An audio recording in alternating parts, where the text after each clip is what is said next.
Le paludisme a bel et bien existé en Occident, voilà.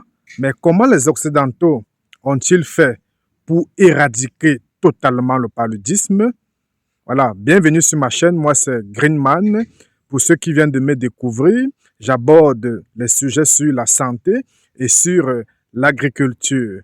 Voilà, le paludisme a bel et bien existé en Europe. Les Africains ne savent pas ça. La plupart des Africains pensent que le paludisme n'a pas existé en Europe. Oui, ça a bien et bien existé en Europe. Ça a fait beaucoup de ravages, les amis. Le paludisme a fait beaucoup de ravages en Europe, autant que l'Afrique. Le paludisme a existé aux États-Unis. Le paludisme a existé en Asie centrale. Mais de nos jours, le paludisme a disparu aux États-Unis. Le paludisme a disparu en Asie centrale. Le paludisme a disparu en Europe. Mais comment est-ce que le paludisme a disparu en Europe? Quand je pose cette question aux Africains, beaucoup me disent que c'est parce que les Européens ont mis un système de drainage des eaux en Europe et que c'est pour cela que le paludisme a disparu. Donc, étant donné que les eaux ne stagnent pas, voilà, c'est ça qui fait en sorte que le paludisme ne se reproduit pas, voilà, ou la nouvelle femelle ne se reproduit pas. D'autres m'ont dit que c'est parce que les Européens ont informé les populations, que c'est parce que les Européens ont sorti des médicaments tels que la chloroquine, la flavoquine, la nivaquine et consorts, voilà, que c'est à partir de ça qu'ils ont pu éradiquer le paludisme. Mais d'autres disent également que c'est parce que les Européens ont utilisé les insecticides tels que la DDT, voilà, et les moustiquaires imprégnés pour éradiquer le paludisme.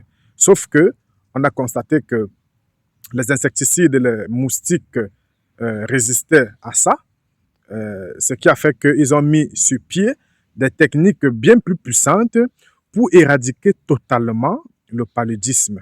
Voilà. Mais comment se fait-il que en Europe, en Asie, aux États-Unis, au Mexique, au Brésil, ça a été éradiqué, et en Afrique, ça perdure. Encore en 2024, le paludisme fait des ravages et cause de nombreux décès en Afrique. Et on a des organismes tels que l'OMS, voilà, qui nous dit qu'on va nous envoyer des vaccins pour nous aider. On nous parle de beaucoup de médicaments, chloroquine et tout ça là. Comme ça se faisait en Afrique, on fait des campagnes avec des moustiquaires imprégnés de gauche à droite. Voilà. Mais sauf que c'est les techniques qui ont été employées en Europe aussi ou en Occident par le passé, mais qui n'ont pas produit des résultats. Mais comment en Europe on a pu donc éliminer, éradiquer totalement cette pathologie? Pourtant, en Afrique, on ne peut pas faire de même. Alors, je vais vous dire que les Européens, pour éradiquer totalement le paludisme, ont synthétisé des moustiques mâles stériles, voilà. Et ces moustiques mâles stériles-là, ils ont vilipendé ça dans la nature, ils ont propagé ces moustiques dans la nature, et ces moustiques sont allés, comme ça, féconder.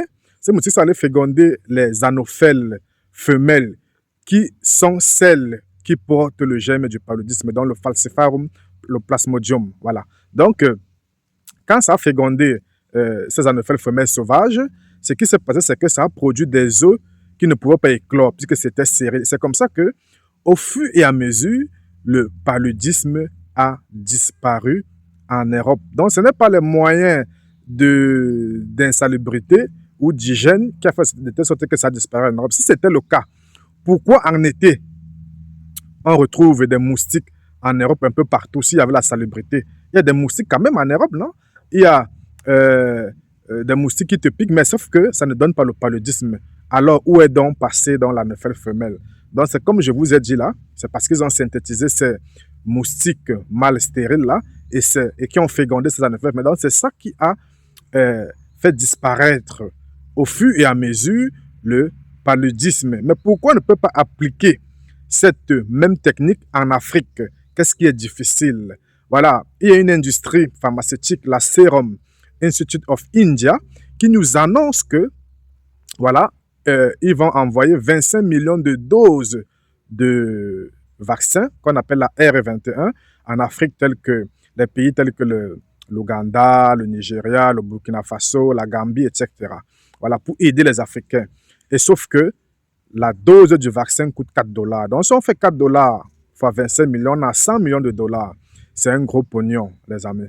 Voilà. Et à cause de ça, en Afrique, ça ne fait rien. Voilà. Et les écolos nous disent que, ceux qui s'occupent de l'écologie aussi, nous disent que non, si on refait la même chose, voilà, on va